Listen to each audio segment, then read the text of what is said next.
Hi, I'm Ray with yet another podcast episode. Goodness knows how many I've done now. Let's do a quick weather report first. Then we'll hear about John and his garden shears. Okay, the flag is... I'm having a look out of the window now. Yeah, the wind's coming from the west. I think that's what it normally does down here on the coast. 12 degrees centigrade, which is 53 Fahrenheit. 88% humidity. It wasn't meant to rain this morning. Oh, by the way, it's 10 o'clock, Thursday morning. What's the date? 23rd March, 23. Wasn't meant to rain till this afternoon. So I'm in the garden doing a few jobs. What happens? Lashed with rain. I had to clear all my stuff away. Oh, I don't know. Millibars, 1,000 millibars on the barometer if you're interested in that. John messaged me. Hello, John. He remembers garden shears. A lot of you have emailed me and said that... you remember this, you remember that. So many different things people have remembered, so I'll try and get through them all if I can. Garden shears. Yeah, they were like, for those that don't remember, they were huge scissors, I suppose, with wooden handles. And later on they became plastic handles. But they were the things to use in the old days to trim your hedge. You know, you've got a huge garden. I'm waving my arms around. I don't know why I'm doing that. Is it Magnus Pike? Or Magnuson. No, Magnus Pike did that, gesticulating all over the place. I'm waving my arms around. Yeah, huge garden hedge. It might be the length of your garden, I don't know, 100 feet or whatever. And it might be 8 feet high. And it might be 3 feet, I should do all this in metric really, shouldn't I? 3 feet wide. And you've got to, with a pair of garden shears, go snip, snip, snip. I mean, that would take all day. Well, it did. It did take all day. That's why quite a few people didn't bother having a hedge. It just wasn't worth the trouble. But of course, with the electric hedge trimmer or petrol-driven hedge trimmer, you just whiz along. You can literally walk along the side of the hedge, and it's done. You've got to clear up the mess, of course, or in my case, leave that to someone else. But yeah, terrific progress from shears to electric hedge trimmer. Hello, Katie, if you're listening. You wouldn't do without your strimmer. You wouldn't be without your strimmer, you reckon. They are good, aren't they? You just whiz round. We've got a strimmer and we use it, well, all the time. Whiz round the edges of things and tidy up bits and pieces. Now, they were only invented... Where was it? The Black & Decker strimmer first came out. In fact, I think they registered the name strimmer as their... whatever you call it, a trade name, isn't it? They registered that as a trade name or whatever it's called. So other people that sell the same sort of thing, make different makes, they call them trimmers. They can't use the word strimmer. And yet we all know them as strimmers. It's rather like vacuuming, isn't it? If you use the word Hoover to vacuum, you might have an Electrolux or a Shark or a Dyson or whatever make of vacuum cleaner, but you go around hoovering. Now, Hoover was the name of the company, wasn't it, that manufactured cleaners by Hoover, obviously. But it's now in the dictionary. To hoover means to vacuum with a hoover or whatever you're using. Anyway, so yes, Black & Decker, they call theirs this strimmer, but no one else can, so they call it a trimmer. I don't know why I'm waffling on about that. They are terrific, aren't they, Katie? Wouldn't be without ours. In fact, we've got an alleyway that runs between the houses, and my neighbour next door, brilliant. He goes out there every few weeks, he's out there again, trimming or strimming or whatever I should call it, and he's really good. He does the whole alleyway, which saves me a lot of work. He's got a decent sized trimmer, so he does a good job with that. Of course, then sticking to the garden, there are electric lawnmowers. Now, we had a lawnmower with a cable, a plug-in cable, electric one, years ago, and it was awful. You've got to keep moving the cable, and people do run over them and they cut the cable in half, and it's all pretty dangerous. You know, you've got 230 volts electricity and all this stuff. You go and cut the cable. Same with hedge trimmers. You go and cut the cable on that and it could be dangerous. But of course now they're cordless. Now originally, the old push mowers, do you remember the type they just had two wheels, one each side, and then the blades in the middle? No rollers or anything like that. I remember as a kid pushing one of those round the garden, trying to mow the lawn, and it was just hopeless. Mind you, I was only about 5. I do remember it though. It was hopeless. I couldn't work the thing. And of course then they had the ones with the rollers at the back, the big roller and the small roller at the front. Then eventually they became electric. Of course, they had petrol-driven ones, but the electric ones with the cord. And now, I wouldn't go and buy one. The mower we've got was 400, I think, and something pounds. Well, I wouldn't spend that much money on an electric lawnmower, a cordless one, because our lawn just isn't that big. I can run up and down with a push mower in 10 minutes. However, this one was given to us. It was Trisha's mum. Oh, I don't like that. I can't use that. Gave it to us. And it is absolutely brilliant. I think it was given to her, actually. I think several people, it's come along the line somewhere. It's not that old, but no one liked it. Well, I like it. It just whizzed round the lawn. Terrific. No wires or anything anywhere. Fantastic. But going back to the old days, it was a push mower. And obviously you've got a big lawn. You know, I'm going to mow the lawn. Oh, I'll see you next week. It don't take that long to mow the lawn. But now, whiz over it in minutes. When I lived in the village where I was a parish councillor, so that reminds me. Yeah, Lee, no more from Janet, I'm afraid. And others have asked about Janet. And who is it? Maddie. Hello, Maddie. You're asking about village life and the parish council bit. Any more stories about that? Yes, I'll have to try and do some recollecting and make some notes on that. But what I was going to say is that when I lived in the village, we had a huge lawn. So I had a motor mower, petrol mower. Was it, what make was it? Was it Atco? Not Atco. Oh, I can't remember. Isn't it awful? Anyway, that was fantastic. Start that up, off you go.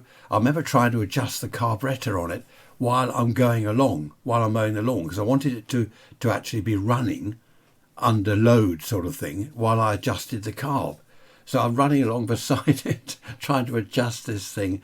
It was funny. I fell over. Of course, the mower's going off on its own, and I managed to grab it before it went into the bushes, but that was funny. So yes, the motor mowers were good, but so many of them wouldn't start. I remember hearing neighbours, you'd hear and then a bit of swearing, and they wouldn't start, you know. I remember laughing.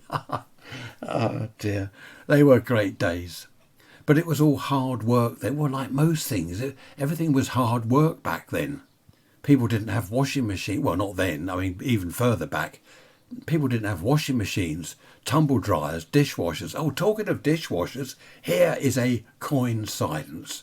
A real coincidence. The other day I said on the Wednesday message, I'm going to talk about appliances on Sunday. Do you know what happened? That very day, that evening, our dishwasher packed up. I said to Trish I should have kept my mouth shut, talking about appliances. Anyway, the funny thing is we're looking online to see about a new one, and now ours works again. It's on its last legs. We've had it 10 years. It's on its last legs, so we're going to buy a new one anyway. But what a coincidence that was on the very day. There we are. Things move in mysterious ways. Something I bought 2 or 3 years ago for the garden. It's like a hedge trimmer, you know, with all the little blade things on it. But it's only about, 6 or 7 inches. It's a mini hedge trimmer, just a one-handed thing. Battery operated, of course, so cordless. And the reason I got that, we haven't got any hedges, but we've got a camellia out the front. So I just stand there, just backwards and forwards with this thing, just trimming the camellia leaves back a little bit, and other bits and pieces we've got along a path. I just whiz along there with a little handheld. It's just a mini hedge trimmer. When I first bought it, I thought, is that a waste of money? It's about £40, but it's not. I use it several times each year, many times each year. It really is one of the best things I've got for the garden. Then, of course, we've got the Karcher pressure washer to do the patio, the front driveway and all that business. No one did that in the old days. I don't think anyone cleaned their driveway or patio, did they? If they did, I don't know how they, probably with a stiff yard broom and soap and water, I don't know. That wouldn't get it all off though, would it? All this algae. Is it algae or algae? I don't know. I remember people sweeping up when I was a kid. Obviously they would sweep up. But I don't remember people scrubbing paving stones and driveways. Also for using outside, well, and inside, I suppose, we've got a Karcher window cleaner. You wipe on the soapy stuff, and then it's like a vacuum cleaner. It vacuums up the water. There's like a blade on it, you know, what do you call those things? Oh, I can't remember. And it vacuums up the water from the glass, and it's supposed to leave it streak-free. Here's a little tip. Now, my old granddad, many, many moons ago, in the 50s, he was cleaning the windows, and he was screwing up bits of newspaper. And I'm watching him. I'm kind of 5 years old still, you know. I was 5 years old for quite a while, about a year actually. Mental. And I'm watching him and I was saying, Grandad, why are you screwing up newspaper and cleaning the windows with newspaper?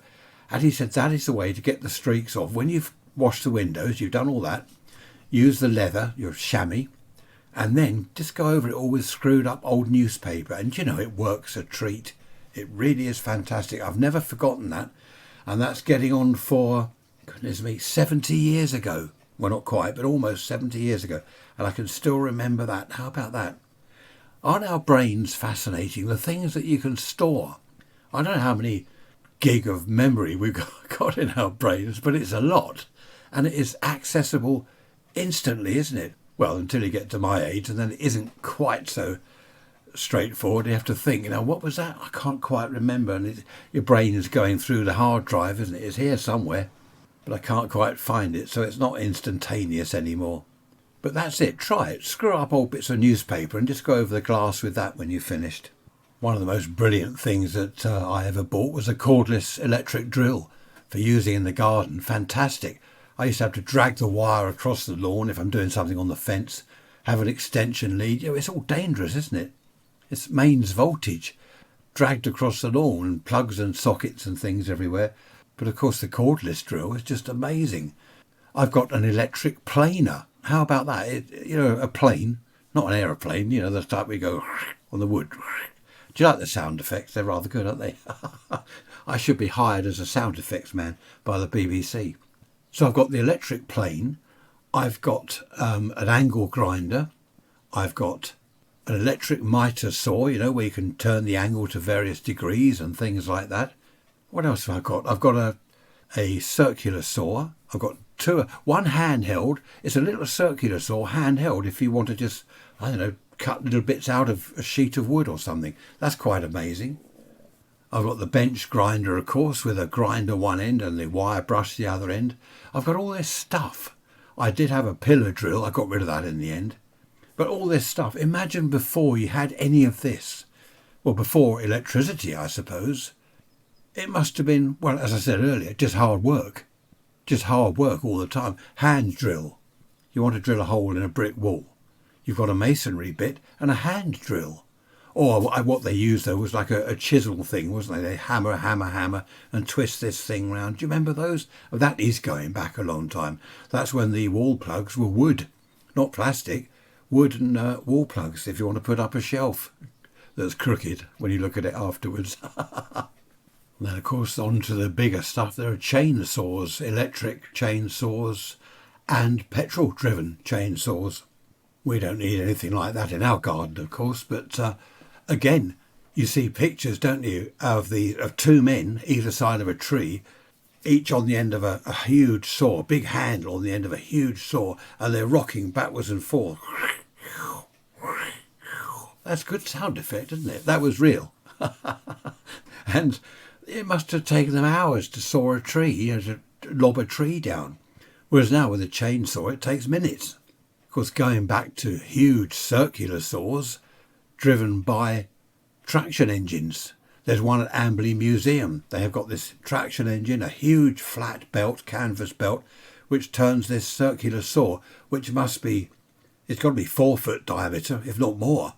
And they cut tree trunks up with it. It's on a huge bed. You turn a handle and the whole bed that the log is on, the tree trunk is on, and it slowly moves as you turn the handle, and the saw's cutting it into planks. Rather good to watch. Whereas again, these days, I mean, you just whiz it through some electric machinery and it's done. Not all this firing up the coal fire on the traction engine, getting the water to boil, producing steam, and you just press a button and it's done. Everything must have been such hard work in those days. Look at cement mixers. The first ones were petrol engine ones, weren't they? What happened before cement mixers? I suppose a shovel. That was it, a sort of bowl or a big barrel or whatever they did it in, a big flat area, and a shovel and a hose pipe and mix up the cement that way. hard work, especially with concrete. Imagine laying concrete roads and you've got to mix all that by hand. Stone the crows. No wonder they were pretty strong men. I remember my dad-in-law, he's gone now. He was a train driver. He started on the steam engines, and he was talking about the plate layers. He was often saying they were big, strong lads. You don't want to mess with them, muscles and all that, because of the job they did, physical work all the time. Unlike someone like me who sat at a bench mending televisions and doesn't build up your muscles at all. I'm just wondering about cement mixers. Did they have hand-driven ones? Just a big handle on the side and you crank it and that mixes the cement? Because old washing machine, early washing machines, it was the dolly, wasn't it? The dolly and the tub. And the dolly looked like a milking stool with a handle on. Do you remember? Well, you won't remember. I don't remember those. I'm not that old. Good grief. But that was a washing machine of sorts that you did by hand. And then I believe they went... Hello? What's that? That's an email or a news flash. I believe they had a washing machine with a handle on it. And you just stood there and turned the handle and that whizzed the clothes around or back and forth. So I wonder whether cement mixers were like that. Back then, of course, in the early days, earlier than the 50s, earlier than the 40s, everything was hard work. I mean, a housewife, she spent all day doing the washing. Well, not all day the next day as well. Monday was wash day. I remember Monday being wash day when I was a kid. My mum had the old single tub washing machine. I mean, before that, I'm not that old. She didn't have the dolly thing. She had a single tub machine, put all the clothes in that.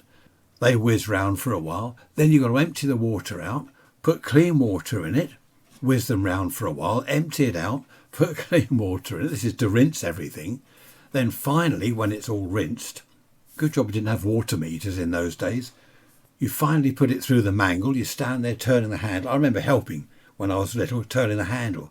And that was dangerous. You trap your fingers in it. And then they had an electric mangle. Now that was dangerous. You get your fingers in the electric mangle between the rollers.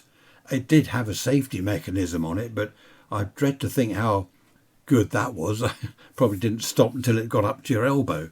Awful though. Don't imagine that. That's dreadful. So electrical things were coming in. I remember in the kitchen before we had a fridge, we kept the milk in the summer in a bucket of water. We had a pantry with a cold shelf. Who remembers pantries with cold shelves? You might even live in a house that's still got that. Trisha's mum, she's still got her original pantry. It's a built-in thing. It's part of the kitchen. And there's a shelf in there. It's tiled. And at the back is an opening, but it's covered in very fine zinc mesh to let the air in. It's fine because you don't want insects coming in, of course. And that stays cool in the summer.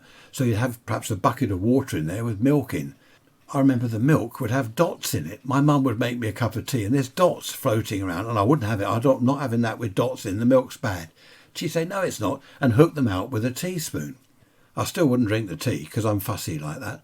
I'm not having tea with bad milk. It's not bad. It's just got little dots in. As soon as there were dots, that's it. I'm not having that. Whereas these days, you just chuck it in the fridge. We just don't even think now of all the appliances. What have we got in our kitchen? We've got a bread maker. Now, in the old days, how did you make bread? Well, you didn't. You go and buy sliced bread from the shop. But before that, you made your bread in the oven. In a range, a coal or wood-fired oven. Imagine making bread in that. So we've got a bread maker. We've got an air fryer. We've got a pressure cooker. We've got the old type that you put on the gas stove, but this is an electric pressure cooker. And Trish uses that all the time. Fantastic for rice pudding. What else have we got? A toaster, of course. Now, in the old days, again, they had electric toasters. But before they became popular, you would do your toast on a grill, wasn't it? On the cooker, you have a grill. And before that, you would do your toast on a fork sitting by the fire. Either the coal fire in the lounge or in front of the range in the kitchen or scullery or whatever it was. Now, we still do that. This is what I like about the old days. I don't miss a lot of the old days because we bring it forward. We sit in the winter, either side of the coal fire. We've each got a toasting fork, hangs either side of the fireplace. And we toast bread or crumpets or hot cross buns or whatever they are. I don't know what they're called. Tea cakes, aren't they? And we sit there, a little table between us with butter, real butter, not this modern rubbish, proper butter, and we spread a bit on our hot tea cakes. It's lovely to toast them by the fire, just like they did 100 years ago, more than 100 years ago. So you can bring some of the old stuff forward to today, if you're mad enough like we are. Just going back to the garden for a minute, you can get electric fence sprayers, can't you, to spray on the fence treatment stuff. That's all right, but it only takes this new, brown, you can get blue, you get different colours. It's rubbish, absolute rubbish. In the old days, you get a big old brush and a pair of gloves and proper creosote, and you'd be out there creosoting the fence, and it really was good protection. Proper creosote, can't get that anymore. Well, you can if you're a farmer or someone like that. You've got to have some licence or something. There is substitute creosote, which I use. It's okay, but it's nothing like the old stuff. If you are interested in preserving your fence, put some old engine oil in with the creosote, mix that up and put that on your fence. That oil will soak in and it'll put years on the life of the fence. There we are. This isn't a gardening programme. What else is there outside or in the garden that's now automatic or electric? Well, there's shredders, garden shredders. So if you've pruned a tree or a hedge or something, you just chuck it all in the shredder and that mangles it all up. Of course, something we can't do now is have bonfires. That was great fun. In the autumn, sweep up the leaves, have a bonfire down the garden. Fantastic smell. There's nothing like the smell of a bonfire in the autumn. Absolutely brilliant. I think I've said this before. I reckon that it triggers something deep within our, memory, brain, psyche or whatever, of the old days. Now, when I say old days, I don't mean the 1950s. I mean like millions of years ago. I always thought about millions of years ago. What happened before the Big Bang? What went bang? Anyway, it wasn't that far back. But people would have bonfires, wouldn't they? In the woods. You lived in the woods. You lived in caves. Well, you didn't. People did. We lived in caves in those days, Stone Age, and they had fires. And I just wonder whether walking through the woods, as I love doing, I just feel at home, especially if there's a bonfire somewhere. You've got the trees, the wildlife, the smell of the bonfire. It takes me back a few million years. I've got a good memory, haven't I? Happy days. Talking of treating wood, I bought a huge thing, a 5-litre thing of linseed oil. That is good stuff. It's boiled linseed oil. I've done our new bench, and I'm now doing our patio table out the back.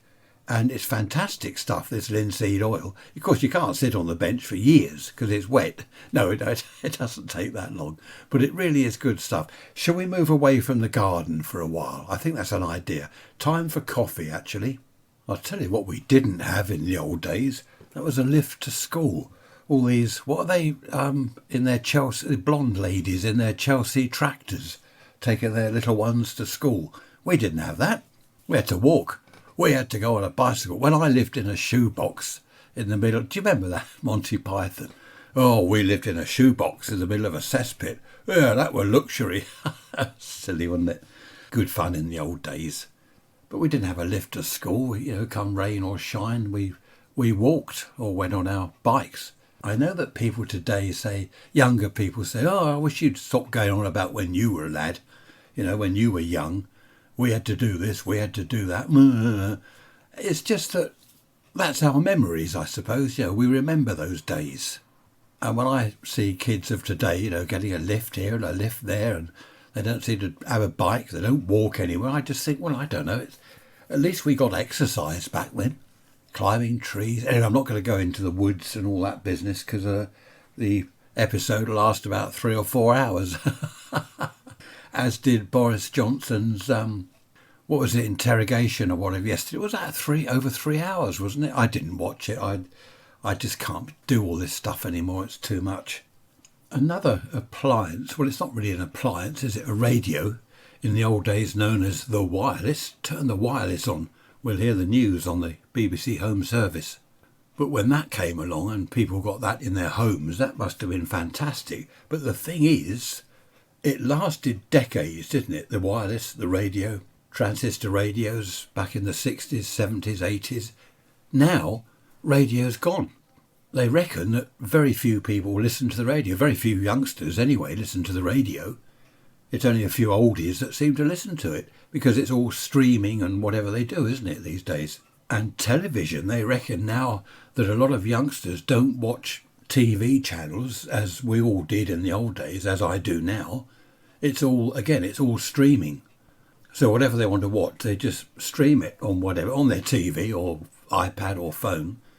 So things really are changing. But that was an amazing, if you can call a wireless an appliance in the old days, when that came along, that must have been an amazing experience. Imagine the man from the radio shop turning up in his Morris 1000 van. Well, no, before that, on a bicycle. Yeah, he would have turned up on a bicycle in the very, very old days with the radio, an accumulator, batteries or whatever, unless you had mains power supply in your house. And he'd set it up, he'd put an aerial up, he'd climb up a ladder, put an aerial up around the house or up in the attic, set it all up for you, show you how to use it, tune into the home service, BBC Home Service. That must have been incredible, actually having a radio in your home, like the first TVs that ever came along. That must have been something else that was quite a milestone. All the different appliances that appeared over the decades. Hairdryers Bakelite hairdryers, they must have come out in the 20s, 30s, I would imagine. Electric fires. Hear the seagulls. I know why they're screaming. It's getting dark. The sun's gone. It's getting dark out. Where are we? 1:45. Meant to be lashing rain this afternoon. But of course it rained this morning when it wasn't meant to. I don't know.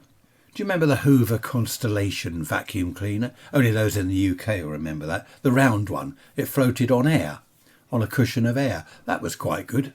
They had a lot of suction, those cleaners. They were really worth having, especially in a workshop. We had one in the TV workshop. And it was great for, we put a rubber hose on it, a thin, well, not too thin, what was it, about an inch across rubber hose. And you could get it in the back of tellies and radios, get all the dust out with a paintbrush. Hoover Constellation, that was quite a nice little vacuum cleaner. In fact, who is it? I think my brother-in-law's still got one. Imagine someone from, say, the 30s or 40s being shown a microwave oven. Imagine that. You put something in, close the door, and within seconds it's done, it's warmed up. They would have thought it was some sort of magic. In fact, our air fryer, now air fryers have really caught on, haven't they? Everyone seems to have an air fryer. Trish has done a roast dinner in 20 minutes. That's roast potatoes. Can you believe that? 20 minutes. She timed herself. Imagine in the old days trying to do roast potato in the oven. It would have taken, I don't know how long it takes, ages in a gas or electric oven. In fact, when Trish worked, I worked from home, as you know. If we were having baked potatoes, jacket potatoes, I'd put them in the oven at 3 o'clock in the afternoon because she came home about 5. So I put them in the oven. They'd be on for 2 hours. When she came in, they're just about ready. 2 hours of the gas oven going. Whereas now it takes, 20 minutes or so, not even that. What she does, she'll microwave them, then stick them in the air fryer. And the other day she said, do you want baked potato and salad? Oh yeah, that'd be nice. My favourite. And the next minute, it seemed like 5 minutes had gone by. Dinner's ready. I couldn't believe it.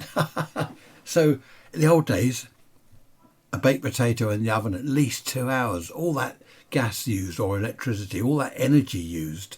A huge oven just for a couple of potatoes in the middle of it. Well, unless you're doing anything else with it, of course. Doing the ironing in the old days, you warm the iron up by the coal fire or on the range, stick it on the range. That warms the iron up, so you do a bit of ironing. As that one goes cool, you put that on the range and take the other iron off the range. So you're using that one while the other one's heating up. Then they used to plug irons into the light socket, didn't they? The light socket in the middle of the ceiling. The reason they did that is because the lighting tariff on the electricity bill, lighting was cheaper than the power point on the wall. So people plugged everything into the light, took the bulb out and stuck they had these adapters, didn't they? So you got the bulb and the iron plug, and then you switch on the light switch on the wall. The bulb comes on and your iron warms up. Other things people did. Look at the steam. Well, steam irons were out in the 60s, weren't they? I remember them then. The Hoover steam iron was a good one. I remember my mum had one of those. But now they are, what do they call them? So I can't remember what they call them. But the steam things they've got now are incredible. They're really incredible. It's a huge thing, isn't it, that the iron sits on, a huge thing full of water. What do they call them? Steam generators, or I don't know what they're called, some silly name someone's invented. Look at that. Clear blue sky and sunshine. And only a few minutes ago it was black and rainy. I just can't believe this weather. Off on a tangent for a minute. Do you remember last Wednesday on the midweek message I said I got some news? Well, the news is, I can't tell you what it is, but I'm going away somewhere. I won't be here this Wednesday. You're listening to this Sunday, aren't you? I won't be here this Wednesday. So I'm going to have to record the Wednesday midweek message before I go. I shall tell you all about that when I get back. Am I looking forward to it? Yes. Yes and no. Well, I don't know. It's difficult to say, isn't it? Well, of course it is. You don't know what I'm talking about. OK, what else was I going to ramble on about? The beetroot seeds have popped up. The onion sets are doing well. We've got some runner beans to plant or to sow. You plant plants, don't you, and sow seeds. I've still got the carrots to do, the radish, parsnip, and loads of other packets of seeds. Trish said, what are you going to do with all these seeds? Where are you going to plant them, sow them? I said, I don't know. I all over the garden. And she's been saying, well, there's nowhere left. There's nowhere left for anything else. I'll have to get some tubs or something to put them in. The runner beans are going in a tub. Again, back to the old days. Everyone grew their own stuff. I'll tell you what, the bank interest rate's going up. So people with mortgages and the rest of it are going to have to pay more. And I have heard that people are buying, like me, they're buying plants and seeds, vegetable stuff, to grow in their gardens. So we're going full circle back to back to the wartime days, back to the 50s, when people grew their own veg. In fact, some of the seeds we wanted, they're out of stock. We went to, 2 or 3 places, and they're out of stock. And also the prices of seeds have gone up. I don't know since when, but they're a lot more expensive this year than they have been other years. I don't know. There we are, side of the times, I suppose. I've just remembered also in our kitchen we've got an ice maker. Well, it's not the kitchen, it's in the utility room. An ice making machine, a sandwich maker. Is it a Breville sandwich, toasted sandwich thing? We've got a toaster, of course, the microwave, a food mixer, a hand mixer, an electric tin opener. It goes on and on. This is just the kitchen. I remember in the old days, the policemen used to ride round on their bikes. They didn't have a radio in the 50s, didn't have a walkie-talkie like they do these days. They had to stop at a phone box and call into the police station from the phone box. Not that walkie-talkies are appliances as such, but that's more electronic goods that they just didn't have. And of course, when that came along, that must have been amazing. I used to listen to the police on the radio in the 60s. They had radio by then, of course, and that was interesting, listening to their conversations, what they were doing, what they were up to. There's another electrical device for the kitchen we've got that we don't use anymore, and that's a steamer. You put the vegetables or whatever it is in there, and it steams them, but I don't think we use that anymore. Trish does the cooking, as you probably gathered by now. I'm not very good at that. Mind you, when she'd had her gallbladder operation, do you remember that? I did a roast dinner all by myself. I was quite proud. She's amazed. She doesn't forget that. She'll often mention that. When are you going to do another roast dinner? Well, when you have another gallbladder out. You've only got one. So in other words, never. Of course, the policeman couldn't go to the local phone box now. There aren't any. Are there any phone boxes anywhere in Britain? There's probably 1 or 2. But I can't think of any round here. There used to be a phone box almost on every street corner. Literally just about on every street corner. But of course, who wants a phone box now? You've got the mobile phone. There's just so many people. Everyone now has a mobile phone. Why do you need a phone box? The old red iconic phone boxes, they were part of Great Britain, weren't they? The world over. Everyone loved London and the red phone boxes. Now they've all gone. Oh dear. No, there's a house not far from us, about a quarter of a mile. They got a phone box in their garden, in their front garden. It's locked, of course, and in there, what's in there? There's a like a mannequin of a person in there on the phone. It looks quite good, actually. And of course, it's not going to get pinched, is it? No one's going to lift a phone box and put it in the boot of their car. I do get quite a few emails saying, what did you have back then in your day, in the 50s, that we don't have now? Well, we had the policeman riding by on his bicycle every day, I think, every day on his beat. He'd ride past, evening, he'd say hello to him, and he'd sometimes stop and have a chat. So that we don't have these days. We don't have the phone boxes. Well, of course, we don't need those now. We still have milk deliveries, I think. Next door have a milk delivery, a milkman calls, but they're very few and far between. And of course, all the other delivery vans. There was the greengrocer would come round in his van. I remember my mum would go in the back of the van and she'd say, right, I'll have that cabbage, a couple of those leeks, a bag of carrots or whatever, so many pounds of carrots, potatoes, and then she'd pay him in the back of the van, bring the stuff in, he'd carry it in for her. The Corona lorry, the fizzy drinks. Who remembers the Corona lorry coming round? Fantastic. My favourite was Cherryade. Terrible for your teeth, full of sugar, but oh, it was lovely. Then there was the baker's van. He'd come round and you'd choose bread and rolls and stuff and cakes out of the back of his van. The coalman, he'd come round. All sorts of people coming round in their vans selling their wares, which was good. I mean, why not? Save people going out. Housewives were busy. I mean, you can call them housewives. I can, because they were housewives then. I know today that's some kind of derogatory term. You get the hate police onto you if you call someone a housewife. It's a hate crime. Honestly, if people back then could have had a glimpse of what it's like now, they'd have had a fit. They'd have said, what on earth has gone wrong with the world? Is that what we've got to look forward to? Ah, dear, these hate crimes and thought police. In the old days, the coppers went round on their bikes catching robbers and burglars. I don't quite know what goes on these days. Did I say burglars? They're burglars, aren't they? It's an odd word. Burglars. Burglars, I said. But no, seriously, people would have a fit. I don't know what they'd have done.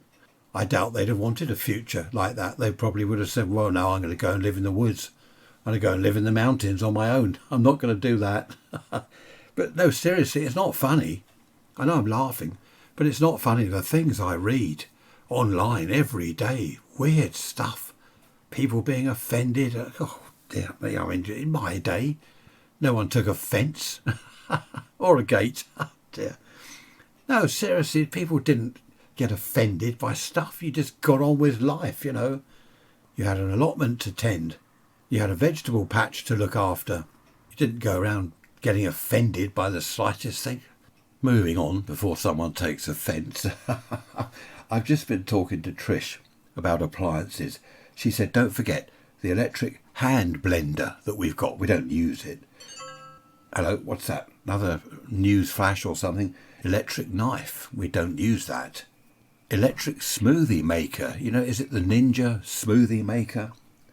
Then there's an electric multi-cooker, which we do use sometimes. I'm not sure what that... When I say we, I mean Trish. I don't. Then, so we've done the garden, we've done the kitchen, the bedroom, electric... Well, we did the hairdryer, hair straighteners, electric hair curlers, tongs, electric foot spa, electric nail file thing, a thing for doing... I don't know. It goes on, doesn't it? Just moving on now, I've got an email from Sarah. Hello, Sarah. She's talking about supermarkets, which is quite good, actually, because someone else has mentioned that. You go in the supermarket, Sarah is saying, and you buy a cucumber. It's wrapped in plastic. You buy a bottle of tonic to go with your gin, and it's in a plastic bottle. Not the gin, the tonic. Wouldn't surprise me if they sell gin and vodka in plastic bottles before long. And then you buy some carrots, they're in a bag. Potatoes are in a bag, all plastic, of course. Plastic. You get to the checkout, and it's a good point, Sarah, I must say. You get to the checkout, and they say you can't have a plastic carrier bag. Oh, no, it's bad for the environment. You've got a trolley full of plastic packaging and wrapping, but you can't have a carrier bag. I mean, I agree. Sarah does say, and I agree with her, that getting rid of carrier bags is a good idea. But as she says, well, why not get rid of the other stuff? Now, here we go again. When I was a boy, carrier bags, yes, we had carrier bags. The bag was like a thick paper and the handle was string. Can you imagine that? String for the handle. All biodegradable, no problem at all. You hear that aeroplane? You buy carrots, apples or whatever, they're all put into bags, but they were paper bags. The greengrocer, everywhere you went. The butcher, you buy a lump of meat, he wraps it up in paper. I don't know whether there was grease-proof paper or what, because I didn't go into butchers. But anyway, it's a very good point, isn't it? There's all this plastic stuff everywhere. People keep saying we must get rid of plastic, and yet loads of stuff you buy in the supermarket is in plastic packaging. I really don't understand it. Or why can't we go back to paper? Thinking back, fish and chip shops sold their fish and chips in newspaper. Used newspaper, old newspapers. I mean, there's nothing wrong with that. Bit of newsprint on your chips and on your fish. Bit of ink. Nothing wrong with that. It was perfect. Of course, they had to change. All right, go to clean paper. I think they still sell them in paper, don't they? But everything was paper. Of course, people were saying, oh, we're going to run out of trees. Well, now, have you heard about what's just happened in Plymouth? The council, apparently, allegedly, don't want to get sued, they've felled over 100 trees in Plymouth in the city centre. Is it a city? Probably. What's the point of that? Then they're talking about, oh, well, we can't use too much paper because of I don't know. I think everyone's mad. They're all mental. Going back to supermarkets, email here from, hang on, where's my notes? About Christine. Hello, Christine. Nice to hear from you. She's saying that she was in the supermarket the other day and she overheard a couple of ladies talking. One of them took something off the shelf. She doesn't say, you don't say what it was, Christine. Anyway, and she beeped it. You know the hand beepers, you just hold it up, beep, put it in your trolley, and it's on your list on the hand thing. So this lady beeped this item and then shrieked, what? Because Christine looked round like, what on earth happened? What's going on? And it was the price. The lady's friend said, are you all right? She said, no, I'm not. Look at the price. She put this item back and removed it, de-beeped it from her handgun thing. She said, I'm not paying that. And Christine is saying that she's noticed a lot of people in the supermarket, when she goes round doing her shopping, she'll see people take something off the shelf, look at it and put it back. And it's the price, isn't it? Now, something else. This is interesting, Christine. She says we've had food far too cheap for far too long. Now, do you agree with that? She points out about the milk. Do you remember the milk a few years ago? Arbitrary figures just taken out of the air for a minute. I'm doing a Magnus Pike? Magnus Pike. Wave my arms about and you can't even see me. I don't know why I'm doing that. Milk, just for argument's sake, costs the farmer 50 pence a pint to produce it, okay? The supermarkets pay him 48p a pint. So he's losing 2p a pint on the milk that he produces. What is the point of that? That's no good for the farmer. So he's going to say, well, I'm not going to bother to make the milk then, or the cows aren't. But this is what is happening. You get supermarket price wars, as Christine's pointing out in her email. One of them is selling something at 85 pence. So the other supermarket, right, 80p. 80p here, look, cheaper than them. So a third supermarket, right, okay, 79 pence. Beat that. And the price goes down and down and down. I do see what you're saying, Christine, and I have thought that not everything, but there are certain items in supermarkets that are too cheap. They have been too cheap for a long time. I know the majority of people would say, well, the cheaper the better, surely. But it doesn't always work that way, as Christine's pointing out. That's interesting. Thank you for that. There was an item on the news this morning. I was watching the telly, and they're talking about people going back to growing their own food, vegetables, fruit, stuff like that. Why not? This is exactly what we've started doing. We've got our beetroot seeds. They're coming up. Our onion sets are in. They're still alive, fortunately, after some lashing rain the last couple of days. I've got parsnip seed, carrot, radish, various other seeds. Oh, and a load of wildflower type stuff for the bees. And also some seeds, that certain things that Gary the tortoise can eat. So is he listening? Hear that, Gary? We're going to grow you some food. Yeah, he's moaning about that. So that's interesting that now even on the telly, they're talking about people going back to growing their own vegetables and stuff like that, as they did back in the good old days. What goes round comes round, isn't that what they say? As we're talking about food, I'll just mention one other thing that I saw, or did I hear it on the radio? Well, wherever, telly or radio. They were talking about people buying food, people that haven't got a great deal of money. Why don't they make their own stuff, cook their own food? Like if you're having a pie, make it from scratch. And this lady, it was on the radio, that's right, this lady was saying that a lot of people don't know how to do it. They don't know how to make a pie from scratch, steak and kidney pie, for example. You buy the steak, you buy the kidney, you've got to make the pastry, blah, blah, blah. They don't know how to do it. This other person was saying, well, that's stupid, isn't it? If they can't cook, they must be stupid. And the First Lady said, no, just because they haven't been taught to cook, it doesn't mean to say they're stupid. I can't do plastering on the walls and the ceiling. I've tried it. I can't get it flat. I've watched people do it. I can't do it. It doesn't mean to say I'm stupid because I can't do it. I've just never been taught. I've never been shown how to do it properly. Same with the ladies that can't cook, or men, people that can't cook. It doesn't mean they're stupid. They just don't know how to do it. No one's ever shown them. Of course, you can save a lot of money by going to the shop, buying all your own ingredients and doing it all from scratch. But only if you know how to. So many people, you go to the supermarket, you want a steak and kidney pie, well, you buy one. And there it is. You just stick it in the oven or whatever you do with it. Can you microwave it? I don't know. And there it is, job done. You haven't got to do all the work, all the pastry making. Do you remember that in the old days? My mum was always rolling out pastry. We had all sorts of pastry things in the old days. Brilliant pies and whatever.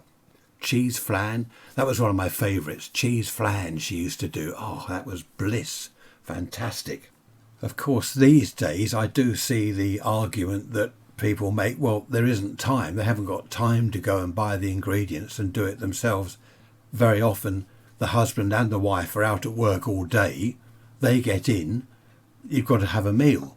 Because a lot of people order a takeaway. I know of people that order a takeaway several times a week. Now, that's not good for you, is it? And that's expensive. But you both get in from work.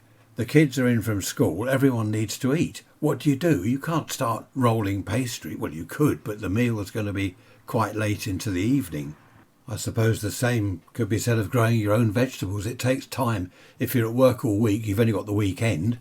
There are probably jobs to do around the house. I've spent hours mucking about with these beetroot seeds, making the raised border and putting the onions in and all that stuff. I've spent tens of hours out there, but of course I'm retired. I've got all day, every day to do that. Trish is retired. She's got all day, every day. She does batch cooking. She'll do a curry, vegetable curry, in a huge pot, one of these jam pots. Then they all go into containers and go in the freezer. Then she'll do a kind of stew thing and various other things. And the freezer is full of containers, ready cooked food. All we have to do, or all she has to do, I love saying we, all she has to do is grab a couple of these, microwave them a bit, and there's your meal. She will normally do potatoes or something, a bit of veg to go with it. Depends what it is, of course.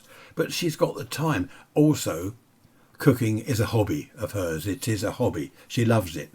She'll say to me, right, tomorrow I'm spending the whole day cooking. And she does. And she's got the music blaring down there. She loves it. And of course I love it because my hobby is eating.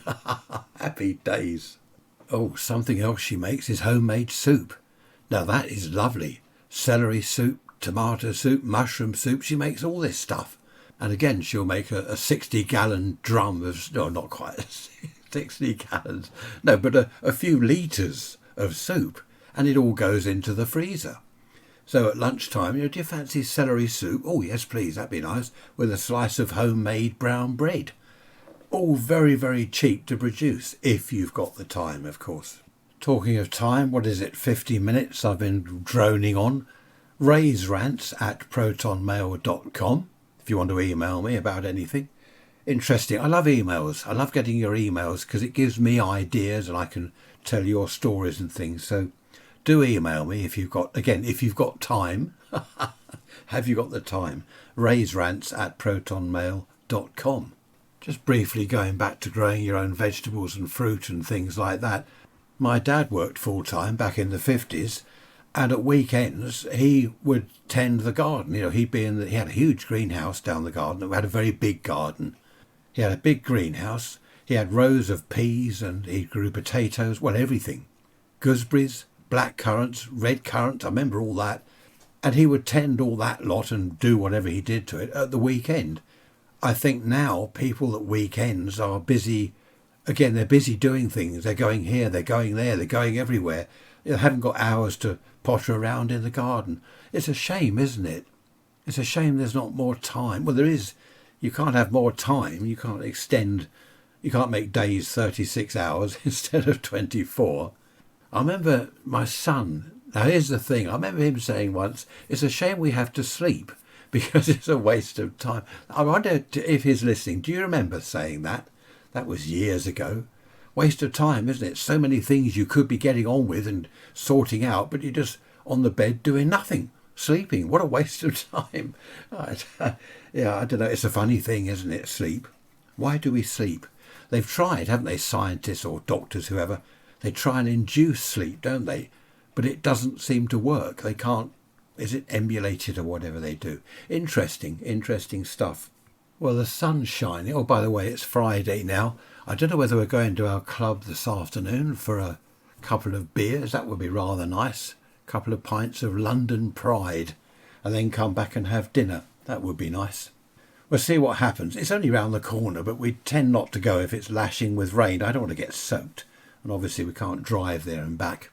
But what I am going to do is get on with a few bits and pieces in the garden. Make hay while the sun shines. So that'll be good. I love going out there. Oh, our frog, by the way, we've got Mr. Frog. I think he's becoming quite tame. When we used to walk past the pond, you'd hear a splash. He'd dive down and hides in the mud at the bottom of the pond. Now he will look. He doesn't disappear. I think he's got to know us. Isn't that interesting? I wonder whether frogs have memories. Like I said about Gary the tortoise, he remembered where his ramp was. He went straight for the ramp to where his house is inside the shed, his living quarters. So I wonder whether frogs remember things. Just your thoughts if you are ageing, as I am ageing. Do you like that? Do you remember the 50s, the 60s? Is it more of a rat race now than it was then? Were people more relaxed back then? They go to work, they do their job, they come home, they potter around in the garden or whatever they did. Were they different then? Were they more relaxed? Did people have more time? I know there's only the same amount of time in the day, obviously, but did they have more time back then? But yeah, it would be interesting to see what you can remember of that. I know people say, oh yeah, when you were a kid, back in those days, every summer was red hot, every winter there was snow, because kids loved it all. And it's not true. Every summer it rained as it does now. Every winter was just not always snow, but sometimes just cold, grey, miserable, dull and awful. I remember the summers, they were great. Okay, look, I'm rambling on now. 55 minutes is enough. You've endured. If you're still listening, I admire your endurance. You've almost done it to the very end. Just another minute or two and I shall leave you in peace. Not even that. Look, take care. I shall see you on Wednesday for the midweek message.